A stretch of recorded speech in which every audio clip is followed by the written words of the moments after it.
alabanza a nuestro Dios. Y ahora vamos a abrir nuestras Biblias en la segunda carta de los Corintios, capítulo 4. Estamos estudiando un pasaje muy importante. Jesús resumió la esencia del privilegio del nuevo pacto, lo resumió diciendo: si me has visto a mí, has visto al Padre.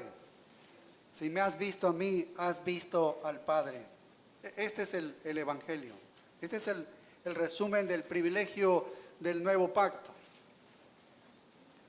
Ver a la gloria de Dios, ver a Dios a través del rostro de Jesucristo. El autor de la carta a los Hebreos 1:2 dice: el cual, siendo el resplandor de su gloria, está hablando de Jesucristo, Él es el resplandor de la gloria de Dios y la imagen misma de su sustancia. Él es la representación exacta de su persona, de Dios. Nosotros vimos la gloria de Dios en el rostro de Jesús en el momento de nuestra salvación. Allí vimos la gloria de Dios en el rostro de Jesús. Y continuamos nosotros mirando su rostro mientras somos santificados. Y esto será hasta el día en que lo veamos cara a cara al Señor Jesucristo. Así que la vida cristiana para nosotros es vivir puestos los ojos en Jesús, el autor y el consumador de la fe. Así que los creyentes del nuevo pacto miramos el rostro de Jesús revelado en el espejo de las Escrituras y vemos claramente la gloria de Dios allí. Este es el privilegio que el apóstol Pablo está hablando aquí. Y de hecho él lo menciona porque él lo está necesitando. Él necesita una visión así porque estaba luchando con algunas cosas dolorosas en su vida. Eran tiempos difíciles para él. Creo que fueron los tiempos más difíciles que cualquier otro momento de su ministerio. Estaba al borde de la muerte todos los días a manos de los perseguidores. Los judíos lo querían muerto, los gentiles lo querían muerto. Tuvo una terrible decepción cuando las iglesias se alejaron de él y se alejaron de la verdad. Así que el corazón del apóstol estaba afligido y roto mientras él estaba escribiendo esta segunda carta a los Corintios. Por eso en el capítulo 3, segunda a los Corintios 3, el verso 18, él dice: nosotros todos mirando a cara descubierta como en un espejo la gloria del Señor. ¿Sí? Él está mirando el rostro de Jesús a cara descubierta, dice, ¿sí? Puede contemplar como en un espejo la gloria del Señor.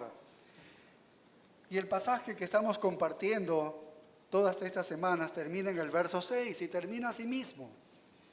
Capítulo 4, verso 6 dice: porque Dios, que mandó que de las tinieblas resplandeciese la luz, es el que resplandeció en nuestros corazones para iluminación del conocimiento de la gloria de Dios en la faz de Jesucristo. Así que estamos mirando nosotros la gloria de Dios en el espejo que es el rostro de Jesucristo, reflejado en las páginas de las Escrituras. Y lo que el nuevo pacto ha hecho por nosotros los creyentes es permitirnos ver a Dios revelado en Jesucristo. Esto es un privilegio grandísimo comparado con los hombres del Antiguo Testamento, con el pacto del Antiguo Testamento. Estos hombres no pudieron ver el rostro de Dios. Ningún hombre en el Antiguo Testamento pudo ver el rostro de Dios. No lo pudieron ver cara a cara. Dios es espíritu y él no lo pudieron ver. Pudieron ver la columna de fuego, un silbido en el viento y en muchas otras maneras. Incluso hasta la voz de Dios pudieron escuchar. Aún la Shekinah, el humo que salía del templo cuando Salomón lo construyó. Ellos pudieron ver todas estas cosas, pero nunca vieron la gloria de Dios brillar tan claramente como en el rostro de Jesucristo. Y ese privilegio ellos no lo tuvieron. Y esto ha sido reservado para los cristianos del nuevo pacto, los que estamos de este lado de la encarnación. Es un altísimo privilegio que debemos reconocerlo. Es increíble ser parte del nuevo pacto. Y eso es lo que Pablo aquí entonces está celebrando en esta porción, la gloria del nuevo pacto. Siempre había esos maestros que seguían los pasos de Pablo y querían arrastrar a la gente de regreso al antiguo pacto, que regresen al antiguo pacto. ¿Qué era el antiguo pacto? Sombras nada más, imágenes, tipos, figuras. Y Pablo está diciendo que ese nuevo pacto, esta es la realidad. Todas esas sombras, esas figuras, hablaban de la realidad que iba a venir, pero la realidad ya ha venido. Este es el nuevo pacto. Esta es la gloria del nuevo pacto. Y es que Dios se revela en la faz de Jesucristo. Y que esa es una visión lo suficientemente completa, no en el Antiguo Testamento, porque se veía aún oscuro con un velo que estaba puesto. Ahora la visión ya no tiene ningún obstáculo. Entonces Dios se nos aclara en Jesucristo. Venimos a verlo y conocerlo, y qué tremenda verdad es esta.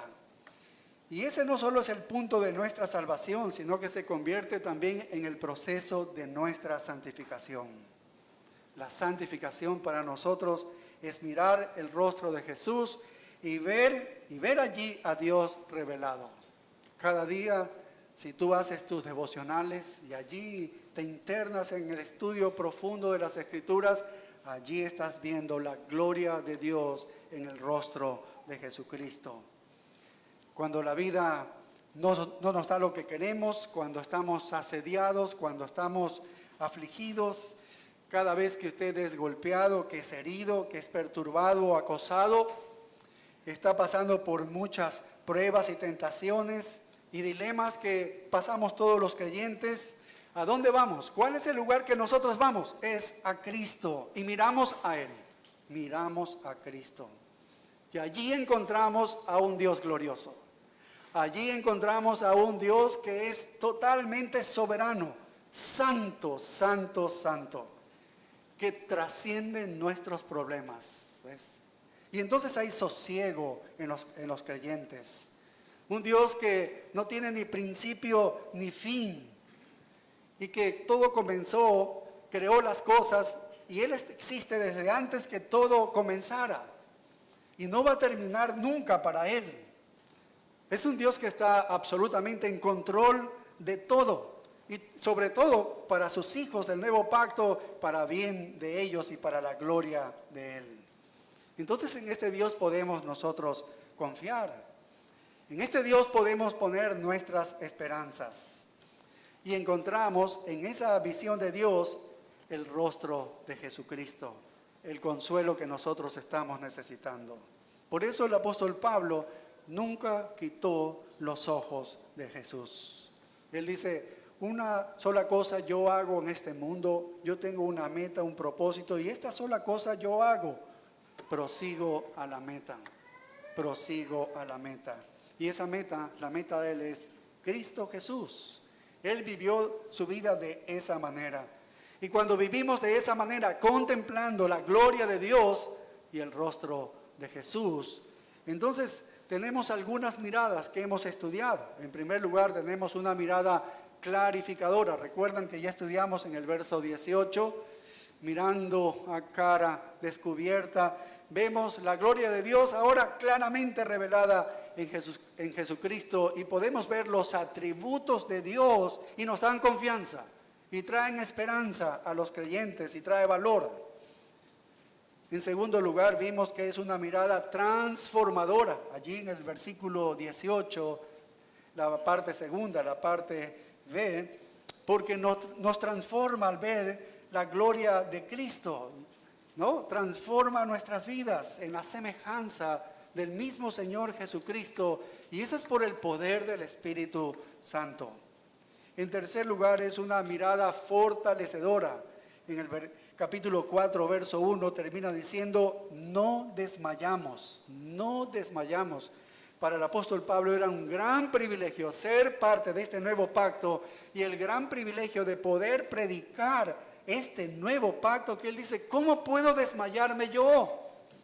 No hay manera en que logre alguna situación, alguna circunstancia de esta vida que yo desmaye, que yo me desanime, porque no puedo desanimarme.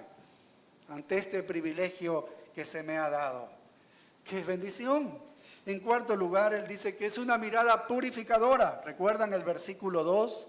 Dice, antes bien renunciamos a lo oculto y vergonzoso, y dice, no andando con astucia. Es decir, no siendo hipócritas, no siendo engañadores, ¿no?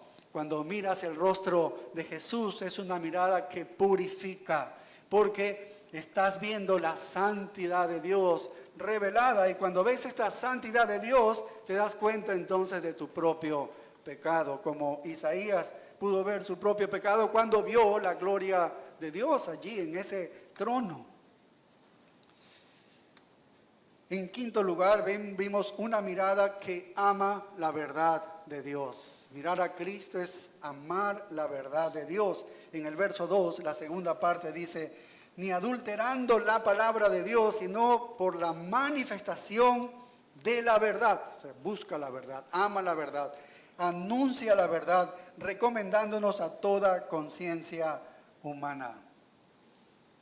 Pablo no era de los que medraban falsificando la palabra de Dios para lograr sus propios fines, como lo hicieron los falsos apóstoles y los falsos maestros. Él se apartó de eso y se volvió a la manifestación de la verdad. Él cambió cuando fue camino a Damasco. Ahí cambió. Yo ahí dejé todo eso falso, esa hipocresía.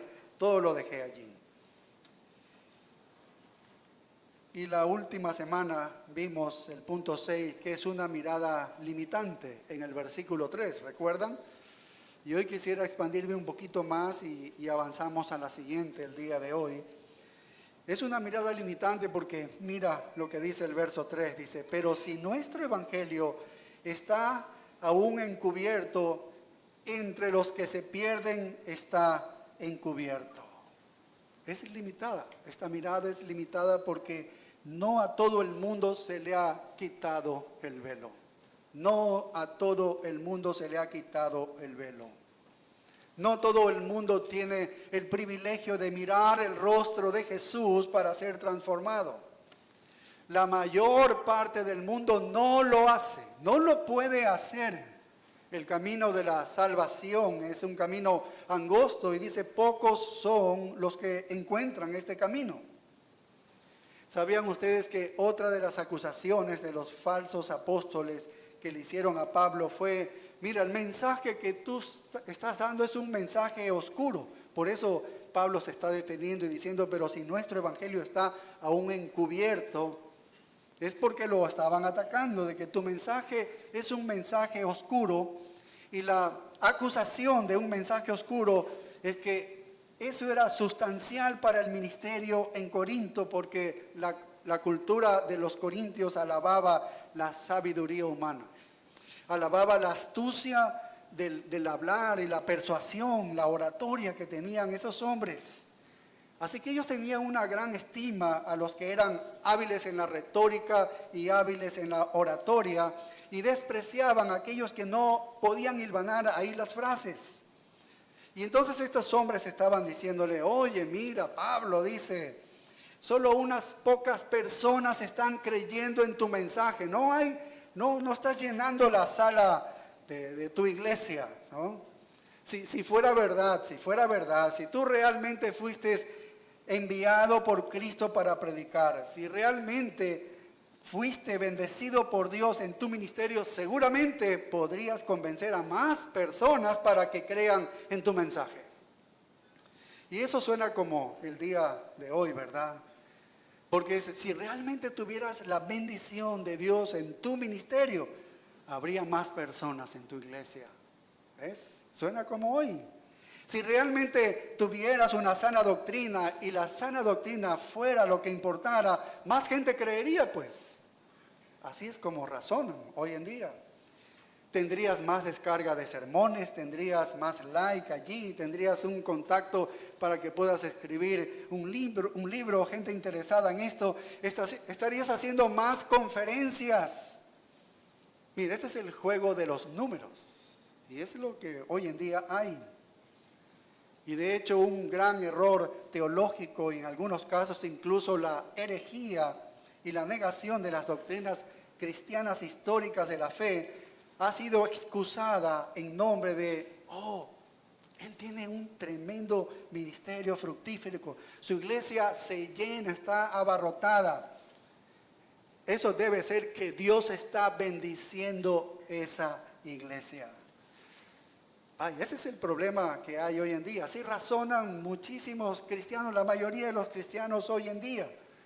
Y todos los pastores que estudian en los seminarios están soñando y pensando que quieren ser estos predicadores así, que puedan abarrotar a las gentes, ¿sí?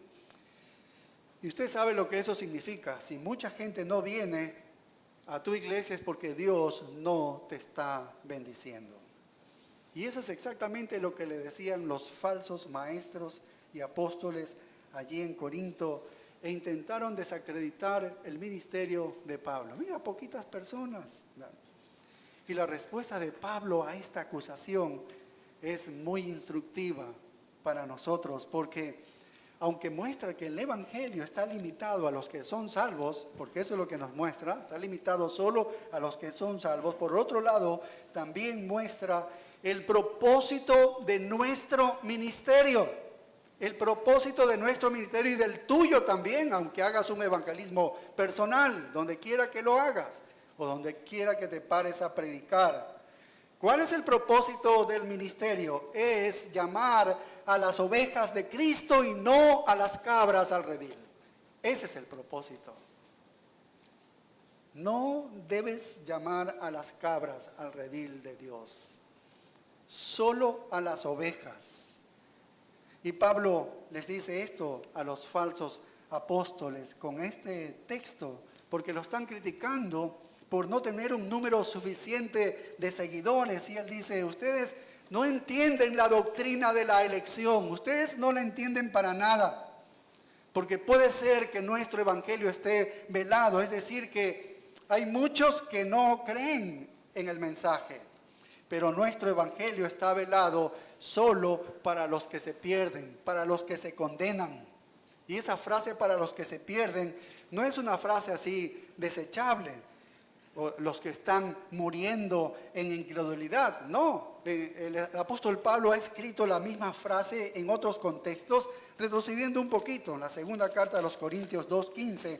Allí menciona lo mismo, dice, porque para Dios somos, mira, grato olor de Cristo. Cuando dice somos los que predicamos el evangelio se refiere, porque para Dios somos los que predican el evangelio. Dice grato olor de Cristo, ¿en quiénes? En los que se salvan y en los que se pierden. A estos ciertamente olor de muerte para muerte, y a aquellos olor de vida para vida.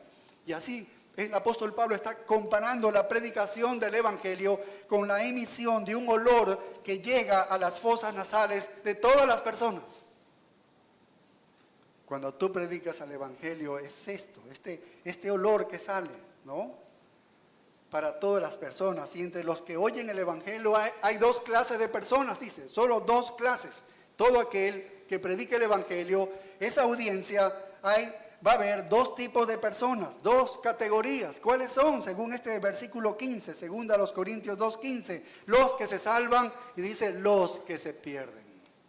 Los que se salvan, los que se pierden. Si esto lo ponemos en un lenguaje de Efesios 1:4, que es la soberanía de Dios, Efesios 1:4, ¿recuerdan ustedes?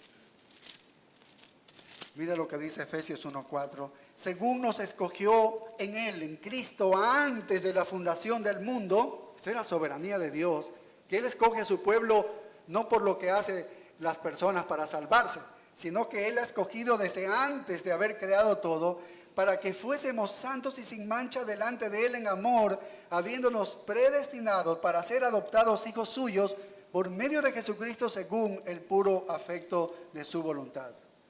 Y Pablo está diciendo aquí que cuando los escogidos de Dios huelen la fragancia del evangelio, es para ellos. A ellos se refiere. Ese es el aroma, el olor para vida. Ese es el olor para vida. Es como dicen, tiene un grato olor, huele bien eso, me gusta, me encanta este mensaje, debo quedarme aquí. Pero cuando los no escogidos están escuchando el evangelio, es un olor para muerte. Saquen de aquí, yo quiero boten ese olor, que no quiero oler esto de aquí, esa es muerte.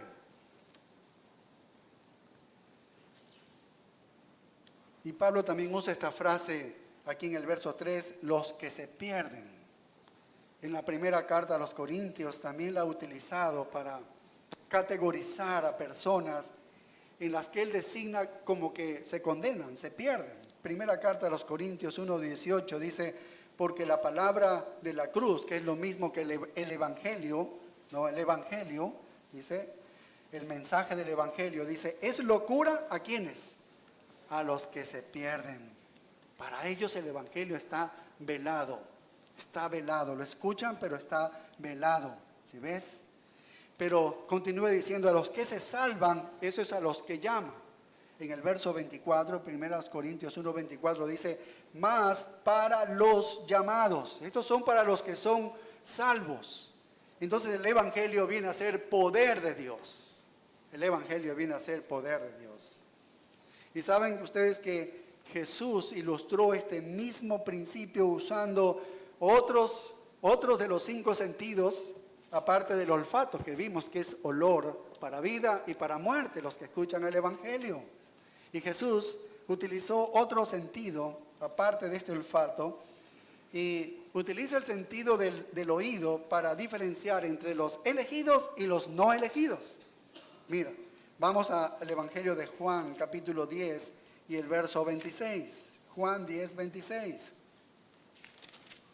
Ahí lo puedes seguir en la escritura. Juan 10, 26 dice, y ponga atención allí en lo que dice, porque estas son palabras del Señor Jesucristo. Dice, pero vosotros no creéis. Mira el orden de las palabras, porque, mira la consecuencia, vosotros no creéis porque no sois de mis ovejas, como os he dicho. Mis ovejas oyen mi voz y yo las conozco y me siguen, y yo les doy vida eterna y no perecerán jamás, ni nadie las arrebatará de mi mano.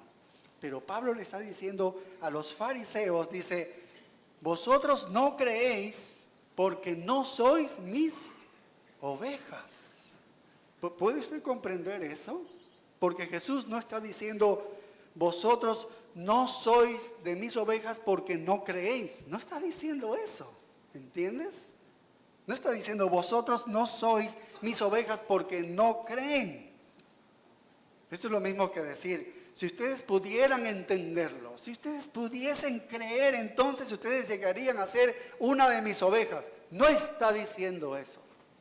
Tan solo si lo entendieras, tan solo si lo creyeras, serías una de mis ovejas. Eso no está diciendo allí. ¿Ves? Es decir, una cabra nunca se convierte en oveja. ¿Entiendes? Una cabra nunca se convierte en oveja. Él no está diciendo eso.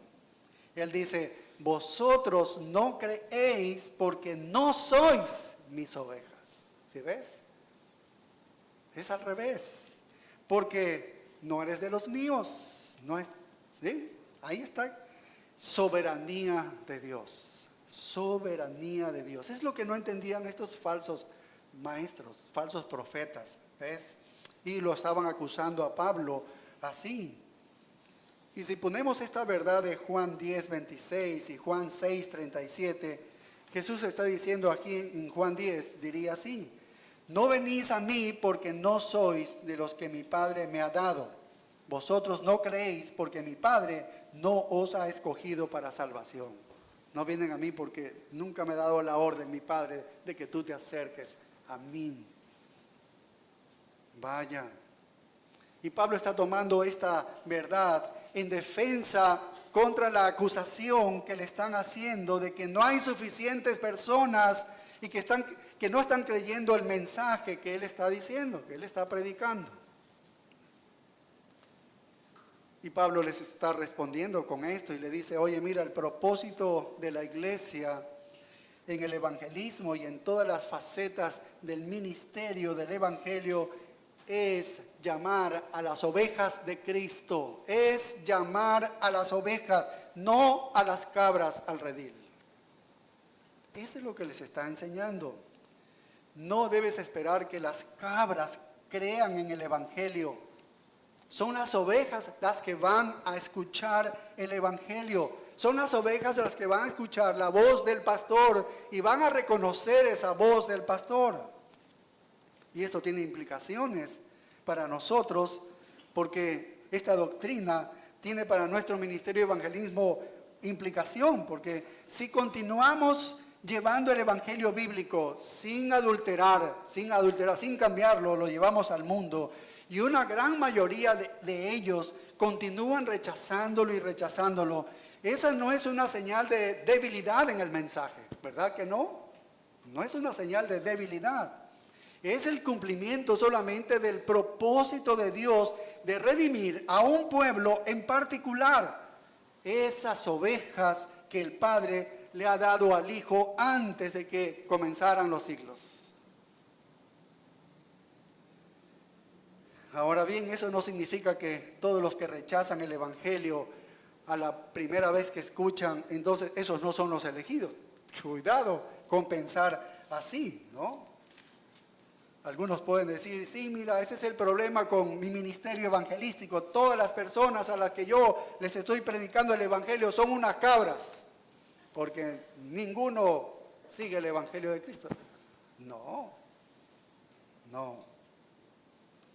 Nosotros no estamos repitiendo allí un guión evangelístico y llegamos a la conclusión de que todos los que no caen a nuestros pies preguntando, dime, varón, ¿qué haremos? Como a Pedro cayeron allí varones, y ahora, ¿qué haremos nosotros para ser salvos? No son elegidos, no es así. Esta enseñanza no nos exime de examinarnos a nosotros mismos para ver si no estamos interponiendo en el camino de una presentación pura del Evangelio. Al final tenemos algo en nosotros, en la presentación del Evangelio, que no es clara, que es confusa, y eso no hace claro el Evangelio. ¿Sí? Esto no nos exime de que nosotros no nos examinemos de esto, ¿sí?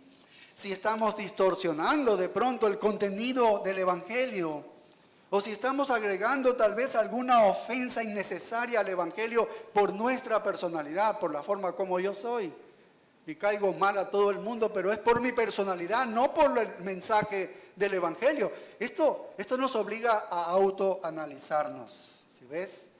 Tenemos que ser lo suficientemente humildes como para considerar esas realidades y adaptarnos en consecuencia de acuerdo a lo que el Señor prescribe aquí, lo que es la presentación del Evangelio.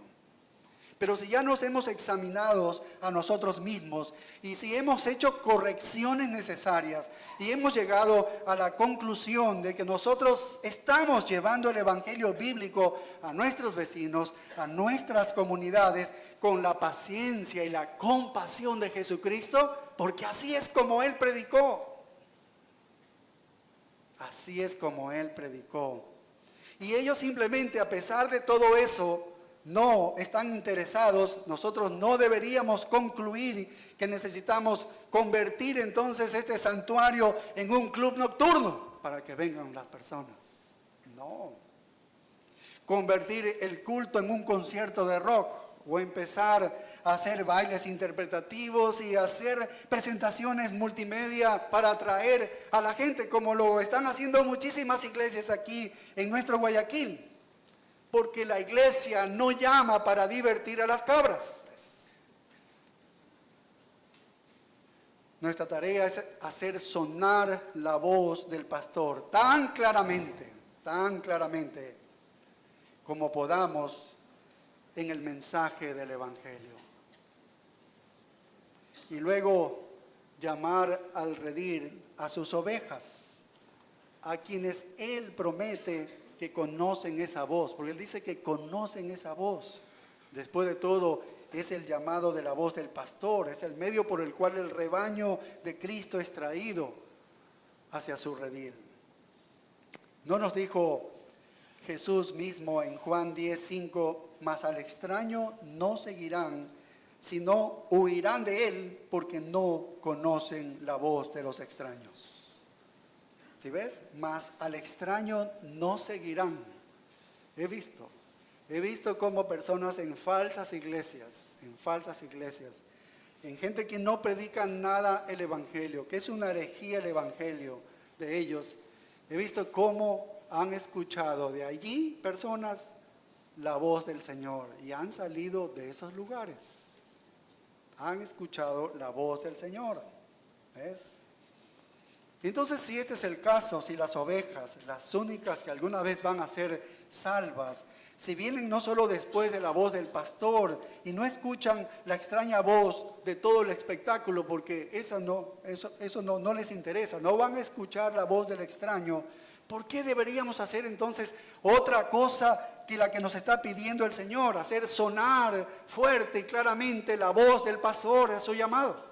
¿Por qué haríamos otra cosa diferente a hacer sonar la voz del pastor? Ya sea que nuestro evangelismo sea evangelismo personal, ya sea que nuestro evangelismo sea en toda la iglesia o en algunos programas o en algunos eventos, ¿por qué haríamos algo diferente a hacer sonar la voz del pastor? ¿Por qué? ¿Por qué haríamos algo diferente? ¿Por qué implementaríamos algún otro medio, alguna otra metodología, cuando las únicas personas que van a ser salvas son las que escuchan la voz del pastor en las Escrituras suficientes? ¿Por qué? ¿Por qué haríamos otra cosa?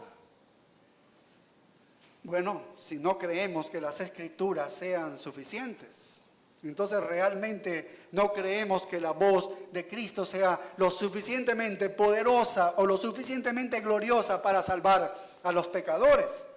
Y entonces pensamos que podemos ayudarle al Señor. Yo le puedo ayudar al Señor, podemos añadir alguna eficacia a su palabra con una relevancia cultural, algo de inteligencia artificial y nuevas metodologías inteligentes. ¿Ves? Puedo ayudarle al Señor. Entonces, si pensamos eso es porque hemos olvidado que nuestro evangelio está velado para aquellos que están pereciendo. Y eso es lo que está diciendo Pablo. Pero si entendemos que nuestro propósito en el ministerio del evangelio es llamar a las ovejas, bien, entonces aprenderemos a no medir el éxito como lo hicieron estos falsos apóstoles y maestros por números. Los números no nos dicen nada. Los números no nos dicen nada, sino como lo hizo el mismo apóstol Pablo, como lo hizo el Señor Jesucristo, por la fidelidad al mensaje predicado. Allí está, la fidelidad al mensaje predicado. Y así en temporadas, tal vez algún predicador puede parecer que estoy fracasando externamente en el ministerio, entonces podrían preguntarse, ¿qué ofrece el mayor atractivo? No deberíamos preguntarnos eso. ¿Qué ofrece mayor atractivo para que vengan personas? ¿Qué va a llenar la mayor cantidad de asientos? No podemos preguntar qué va a tener la mayor influencia o cómo vamos a perder la gente así. Necesitamos preguntarnos, ¿hemos entendido bien el evangelio? Tal vez es la pregunta que nos hagamos. ¿Hemos entendido bien el evangelio? ¿Estamos predicando el mensaje que hemos recibido? ¿Lo estamos predicando de verdad, el mensaje que recibimos? ¿Estamos haciendo sonar la voz del pastor o estamos hablando como la voz de un extraño? Necesitamos entender el propósito del ministerio. Y ya que hemos visto el nuevo pacto es una mirada limitada, porque solo puede tener esta mirada a Jesucristo, sus ovejas, es decir, los que son salvos. Entonces, ahora debemos conocer el problema. Porque esta mirada es limitada a los salvos. ¿Por qué? ¿Por qué es limitada solo a los salvos? Y al poder encontrar el problema, porque es limitada a los salvos, entonces vamos a ver el desafío de resolver este problema y descubrimos cuán privilegiados somos al habérsenos concedido esta mirada.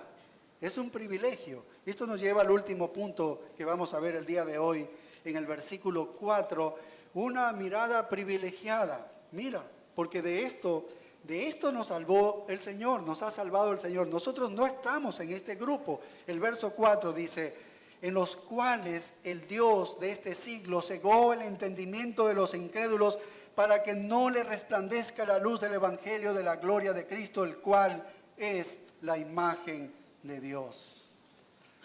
Solo Satanás puede hacer esa obra, irse en contra como un principio general. Eso es lo que él hace. Jamás Dios hace eso, ¿no? Algunos han interpretado como que el Dios de este siglo es el Dios verdadero, el D con mayúscula, pero no está con mayúscula, está con minúscula. Y eso es la correcta interpretación del texto. No es Dios el que... Dios sí ha hecho eso, lo ha hecho temporalmente con los judíos. Lo ha hecho temporalmente con los judíos, pero nunca es un principio general. Satanás tiene el principio general de irse en contra de él y de alguna manera cegar el entendimiento de los incrédulos. Pero es un tremendo privilegio el que se nos ha concedido a nosotros, que el Evangelio haya iluminado nuestras vidas. Entonces, al ver esto, decimos, Dios mío, ¿qué es lo que ha hecho Dios con nosotros? Que yo no estoy en ese grupo. O tal vez podrías preguntarte, que todavía no tienes a Cristo, yo no quisiera ser de este grupo. No todos tienen este privilegio de ver el rostro de Jesús, porque estrecha es la puerta y angosto el camino que lleva a la vida, y pocos son las que la hallan. Solo a quienes se le ha quitado el velo de la ceguera espiritual de Cristo pueden mirar su rostro. Solo ellos. Pero este privilegio va más allá, porque es un privilegio que tiene la iglesia que resolver este problema de que los incrédulos no les resplandezca la luz del Evangelio. ¿Cuál es el problema? Y el verso 4 lo dice, el Dios de este siglo, y es con D minúscula. El Dios de este siglo es el Dios de este mundo. Efesios 2:2 dice que es el príncipe de la potestad del aire. Es el dominio que tiene de este mundo. Es lo mismo, el príncipe. El príncipe es el que gobierna este mundo. En 2 Timoteo 2:26 dice, y escapen del lazo del diablo, porque el mundo se encuentra en el lazo del diablo. Y 1 de Juan 5:19 dice, y el mundo entero está bajo el maligno. Todos están dominados de una manera general por el maligno. Él es el que domina y gobierna y tiene todos sus súbditos. Los incrédulos son todos sus súbditos. Por lo tanto, este Dios de este mundo, de este siglo, como dice la Reina Valera, que es Satanás, quien controla todas las ideologías, las opiniones, las esperanzas, los objetivos, las metas y los puntos de vista del mundo actual. Hace un momento hablaba con un hermano que ha entrado a la docencia en un prestigioso plantel aquí en Guayaquil, y él decía, me horrorizo de ver la filosofía humanista que hay en la docencia y lo que les enseñan a todo ese alumnado, ¿no? Bueno, lo puede diferenciar, lo diferenciamos porque entendemos, conocemos la verdadera sabiduría y cómo se engaña con estas filosofías de este mundo. Él está detrás los sistemas filosóficos, detrás de los sistemas psicológicos, educativos, sociológicos, éticos y económicos de este mundo. Él está detrás de todo esto. Pero quizás la mayor influencia que tiene Satanás en el ámbito es de las religiones falsas. En ese ámbito tiene mayor eficacia. Y por supuesto, Satanás no es un Dios, sino él es un ser creado. Pero la gente que lo sigue lo toma como un Dios y lo quiere adorar como un Dios, como si lo fuera, pero él no es ningún Dios. Él es un ser creado. Y en el verso 4 dice que él es el que cegó el entendimiento de los incrédulos. ¿Qué significa esto? Que los incrédulos tienen sus mentes cegadas. ¿Qué significa esto? Porque Pablo usó el mismo lenguaje para describir a los israelitas en los días de Moisés y a los judíos hasta el día de hoy también. Los judíos tienen eso. En 2 Corintios 3:14 dice, pero el entendimiento de ellos se embotó. El entendimiento de ellos se embotó. ¿Qué significa el entendimiento de ellos? Sus mentes se han endurecido. Eso es, sus mentes se han endurecido, porque hasta el día de hoy, dice, cuando leen el antiguo pacto, les queda el mismo velo no descubierto, un velo que está cubriendo su corazón, un velo que cubre su corazón, el cual por Cristo es quitado. Así que ambas frases comunican la misma realidad de este versículo 4 que estamos estudiando. Y también la misma realidad de Efesios 2:1, que los que están fuera de Cristo están muertos en sus delitos y pecados. Lo mismo es. Muertos en sus delitos y pecados. Y por esta influencia generalizada y masiva de Satanás, él está engañando a los no regenerados. ¿Para qué? Para que no les resplandezca, dice el versículo 4, no les resplandezca la luz del evangelio de la gloria de Cristo, el cual es la imagen de Dios. Así que Satanás ha creado un sistema que consiente la depravación de los incrédulos. Y entonces así los sumerge aún más en la oscuridad. Los incrédulos, además de estar muertos en sus delitos y pecados, de tener la verdad velada, porque no la pueden ver, odian la luz, no les agrada la luz y aman la oscuridad. Eso es lo que dice la Biblia. ¿Sabes qué hacen ellos? Mira Efesios capítulo 2. Efesios capítulo 2, versículos 2 y 3, dice, en los cuales anduvisteis en otro tiempo. Ellos caminan por estos senderos, siguiendo la corriente de este mundo, ¿ves?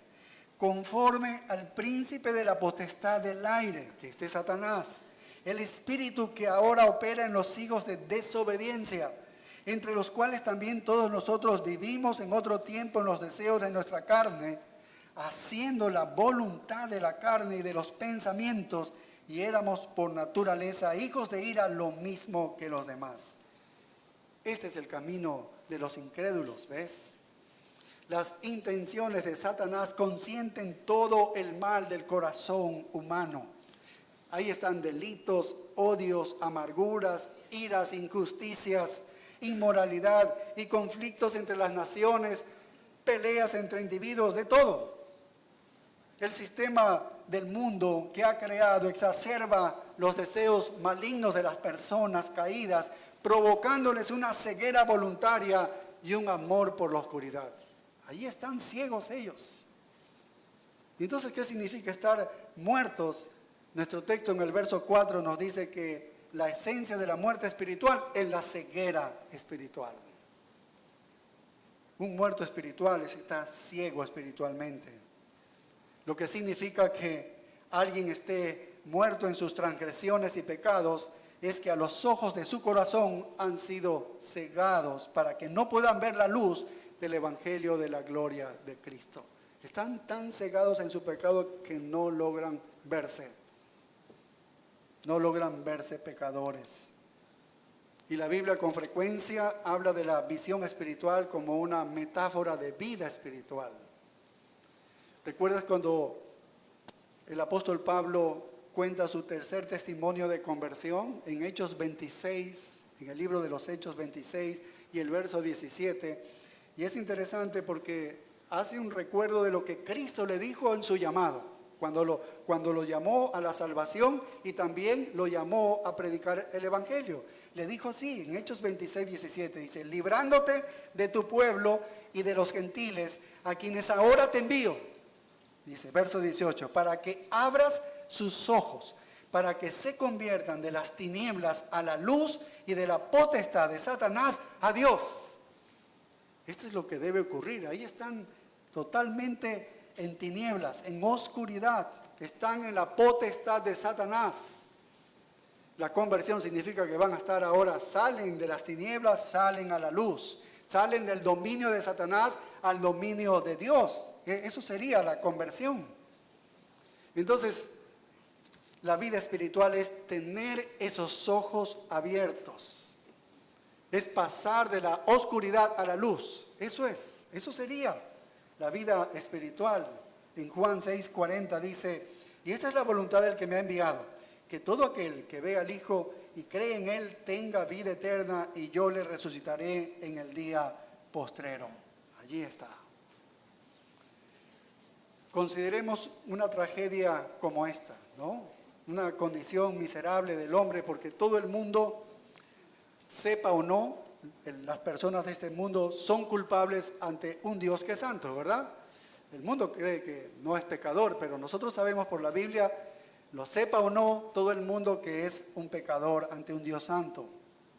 Y todas han pecado, nos dice la Escritura, y por lo tanto están destituidos de la gloriosa norma de la justicia de Dios. Y así, fuera de Cristo, nosotros, la humanidad, somos incapaces de hacer exactamente aquello para que lo fuimos creados. ¿Fuimos creados para qué?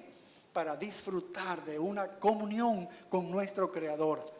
Él es el ser más glorioso y fuimos creados para disfrutar de esa comunión con este ser tan glorioso, tan satisfactorio, tan agradable del universo. Pero los hombres en el pecado estamos condenados a desperdiciar nuestras vidas, a no tener eso. No podemos vivir nuestras vidas de acuerdo con ese propósito por el cual se nos dieron nuestras vidas. Y más que eso, estamos condenados a entrar en el castigo eterno por el pecado.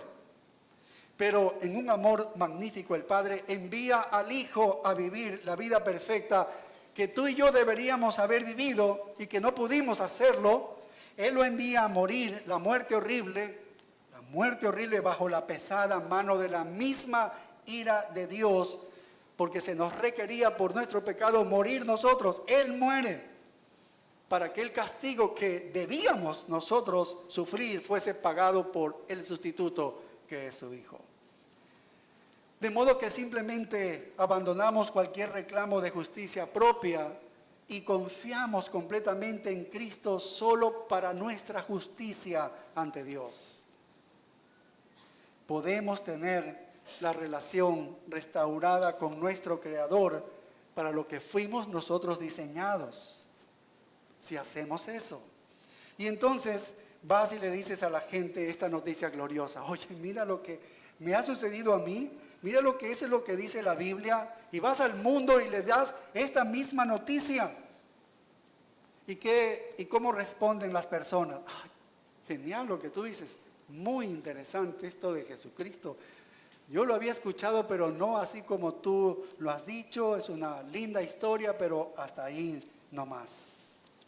Hasta ahí nomás. ¿Por qué no pueden entender? Por eso está la palabra entendimiento, es traducción de la palabra noema en el griego, que se refiere a la capacidad de razonar y pensar.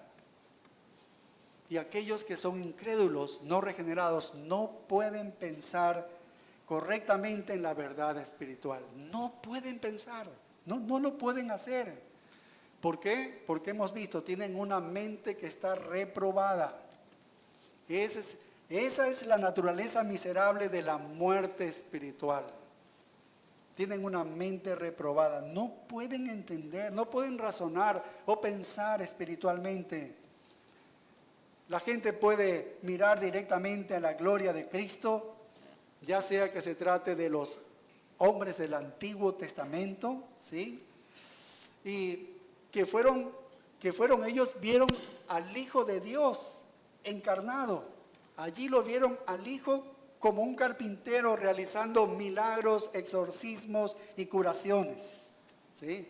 O ya sea que se trate de guayaquileños, ecuatorianos de ahora, del siglo XXI, leyendo sus Biblias o escuchando predicaciones. Podemos ver la gloria de Cristo así, porque los judíos vieron la gloria de Dios y vieron la gloria de Cristo porque lo vieron al Cristo allí, físicamente. Tú y yo ahora lo vemos leyendo las Escrituras. Cualquier persona lo puede ver leyendo las Escrituras, ¿sí?